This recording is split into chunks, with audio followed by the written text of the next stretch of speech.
आज के दिन की सबसे विशेष बात, आज ज्येष्ठ कृष्ण पक्ष की उदया तिथि सप्तमी और गुरुवार का दिन है। सप्तमी तिथि आज सुबह 6:52 तक ही रहेगी, उसके बाद अष्टमी तिथि लग जाएगी और हर महीने के कृष्ण पक्ष की अष्टमी तिथि को कालाष्टमी का व्रत करने का विधान है, लिहाजा आज कालाष्टमी है। कालाष्टमी के दिन भगवान शंकर के भैरव स्वरूप यानी काल भैरव की उपासना की जाती है। कहते हैं आज के दिन भगवान शंकर के काल भैरव स्वरूप की उपासना करने से जीवन की सारी परेशानियां दूर होती हैं और आपकी मनचाही मुरादें पूरी होती हैं। साथ ही आज के दिन काल भैरव के साथ साथ माता शीतला के निमित्त पूजा अर्चना और व्रत करने का भी विधान है। स्कंद पुराण में माता शीतला की अर्चना का स्तोत्र शीतलाष्टक के रूप में प्राप्त होता है। शास्त्रों में भगवती शीतला की वंदना के लिए ये पंक्तियां भी बताई गई हैं। वंदे हम शीतलाम देवीम रासभस्थाम दिगंबराम। रासभस्थाम रासभ पर स्थित दिगंबर। वंदे हम शीतलाम देवीम रासभस्थाम दिगंबराम मार्जनी कलशोपेताम सूर्पालंकृत मस्तकाम। अर्थात गर्दभ पर विराजमान दिगंबरा, हाथ में झाड़ू और कलश धारण कर। देखो, झाड़ू को भी देवी के हाथ में देकर आप देखो क्या सिग्निफिकेंस है इस सनातन धर्म की। सूप से अलंकृत मस्तक का, सूप क्या है? सार सार को गह रहे थोथा दे उड़ा है। क्या आप देखिए क्या सिंबल्स हैं। भगवती शीतला की मैं वंदना करता हूं, ऐसा कहा गया है इसमें। शीतला अष्टमी को अलग अलग स्थानों पर कहीं बसौड़ा, कहीं बूढ़ा बसौड़ा, कहीं बसियौरा के नाम से भी जाना जाता है। शीतलाष्टमी का पर्व हमें पर्यावरण को स्वच्छ और सुरक्षित रखने की प्रेरणा देता है।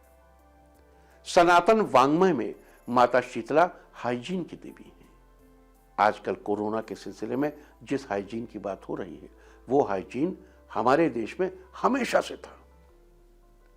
कुछ विकृत मनोदशा वाले भारत विरोधी इसी को छुआछूत कहकर हमारी परंपराओं का मजाक उड़ाते रहे। हर महीने ये दिन हमें हाइजीन के नियम की याद दिलाता है। आज पूरा विश्व वही सब फॉलो कर रहा है जो हम सदियों से करते आए हैं। हमें विश्वास है कि एक दिन पूरा विश्व शीतलाष्टमी का व्रत रहेगा और इसके नियमों का पालन करेगा। आप गौर करिए कि इस दिन एक परंपरा यह भी है कि रास्ते के पत्थर को शीतला माता मानकर उसे भी स्नान कराकर उसकी पूजा करते रहे। ये क्या है? हमें याद दिलाना कि सड़क को भी सैनिटाइज करो। Sanitise even roads. This was the level of sanitisation at अवर।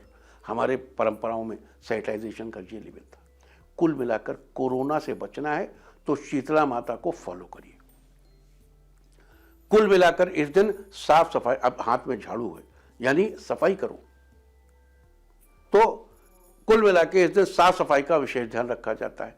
एक बात और, इस दिन बासी या ठंडा भोजन खाने की परंपरा है, प्रोबायोटिक। साथ ही ठंडे पानी से नहाने का भी रिवाज है। इसके अलावा आज देर रात 1:17 तक ब्रह्म योग रहेगा। कोई भी शांतिदायक कार्य करने के लिए यह योग अति उत्तम है और अगर किसी का झगड़ा आदि सुलझाना हो तो इस योग के दौरान बात करने से अवश्य सफलता मिलती है। साथ ही आज सुबह 6:23 से शुरू होकर कल यानी 15 मई की सुबह 8:30 तक धनिष्ठा नक्षत्र रहेगा। धनिष्ठा नक्षत्र को सुख, समृद्धि और मान प्रतिष्ठा का सूचक माना जाता है। इस नक्षत्र में जन्मे जातक व्यावहारिक और ऊर्जा से भरपूर रहते हैं। वनस्पतियों में इसका संबंध शमी के पेड़ से है, लिहाजा जिन लोगों को धनिष्ठा नक्षत्र में जन्म हुआ हो उनको आज के दिन शमी के पेड़ और मंगल की उपासना करनी चाहिए। आज के दिन ऐसा करने से आपको शुभ फलों की प्राप्ति होगी। तो ये थी चर्चा आज के दिन शीतलाष्टमी, ब्रह्मयोग और धनिष्ठा नक्षत्र की। और अब बात करते हैं आज के मुख्य विषय यानी सूर्य की वृष संक्रांति के बारे में। आज शाम 5:17 पर सूर्यदेव वृष राशि में प्रवेश करेंगे और 14 जून की देर रात 11:54 तक यहीं रहेंगे। यही वो समय है जब कोरोना की वैक्सीन मैदान में आ सकती है, कोरोना पर इफेक्टिव रोल लगेगा।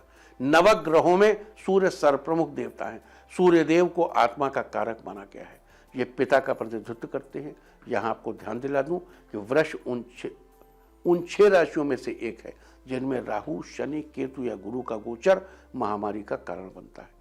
अब सूर्य के वृष राशि में इस गोचर से आने वाले लगभग 1 महीने के दौरान विभिन्न राशि वालों पर क्या इफेक्ट पड़ेगा।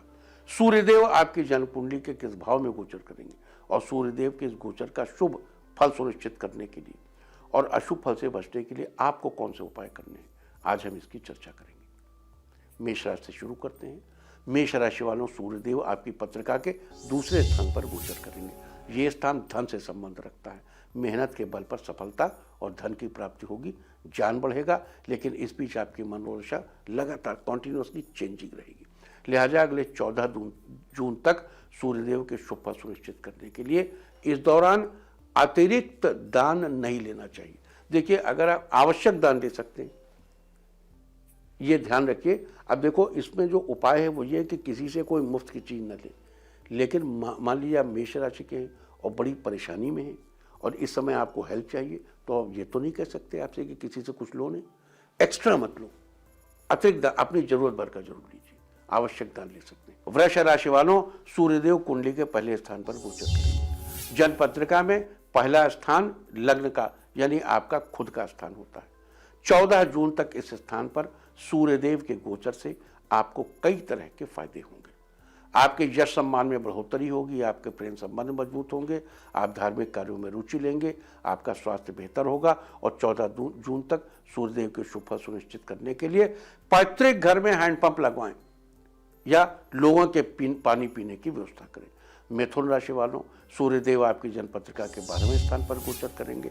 इसका संबंध शैया सुख से है, लेकिन इसका संबंध वैसे भी है, अतः 14 जून तक शैया सुख तो मिलेगा, लेकिन खर्चे बहुत बढ़ जाएंगे। तो सूर्यदेव को शुभ बनाने के लिए घर का बरामदा खुला रखें, घर में सूरज की पर्याप्त रोशनी आने दीजिए। ये भी ध्यान रखिए, इस बीच अगर कोई गवाही देनी हो तो झूठी गवाही मत दीजिएगा, वरना सूर्य का सुरक्षा कवच टूट जाएगा।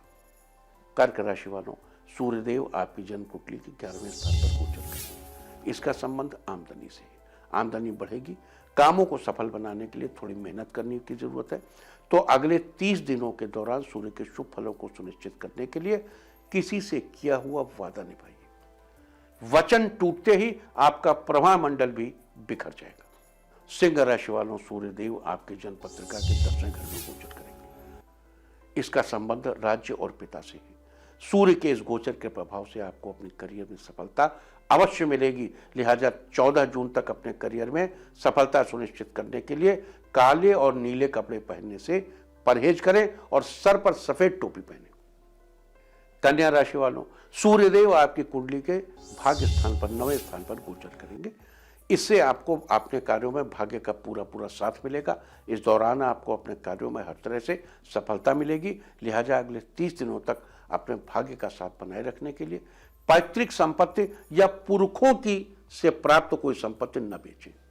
तुला राशि वालों, सूर्यदेव आपकी जन्म पत्रिका के 8वें स्थान पर गोचर करेंगे। जन्म पत्रिका में 8वें स्थान पर गोचर का संबंध हमारी आयु से है, लेकिन यहाँ बता दूं, सूर्य अगर 8वें घर में हो, गोचर में ही, तो जहाँ ऐसा व्यक्ति होता है वहाँ किसी की मृत्यु नहीं हो सकती। ये बहुत इंपॉर्टेंट है। और ध्यान रखिए कि अगर इस महीने आपकी राशि तुला है और किसी को हार्ट अटैक हो जाए तो उसके साथ अस्पताल तक जरूर चली जाएगी, ताकि वो सुरक्षित हाथों तक पहुंच जाए। जब तक आप प्रेजेंट रहेंगे, आदमी की मृत्यु के चांसेस बहुत कम हो जाएंगे। ये बहुत इंपॉर्टेंट है। आपको समय पर और हेल्दी खाना खाना चाहिए 14 जून तक, और सुबह जल्दी उठकर योगाभ्यास करना चाहिए। 14 जून तक स्वास्थ्य को अच्छा बनाए रखने के लिए, लंबी उम्र के लिए बड़े भाई की सेवा करें। वृश्चिक राशि वालों, सूर्यदेव आपकी जन्म पत्रिका के 7वें स्थान पर गोचर करेंगे। इसका संबंध जीवन साथी से है। सूर्य के इस गोचर से 14 जून तक आपके दाम्पत्य संबंध मधुर बने रहेंगे, लेकिन साथ ही एक्स्ट्रा मैरिटल रिलेशंस के अवसर भी सामने आ सकते हैं। तो अशुभ स्थिति से बचने के लिए अपने खाने में आपको नमक की मात्रा कम ही रखनी होगी।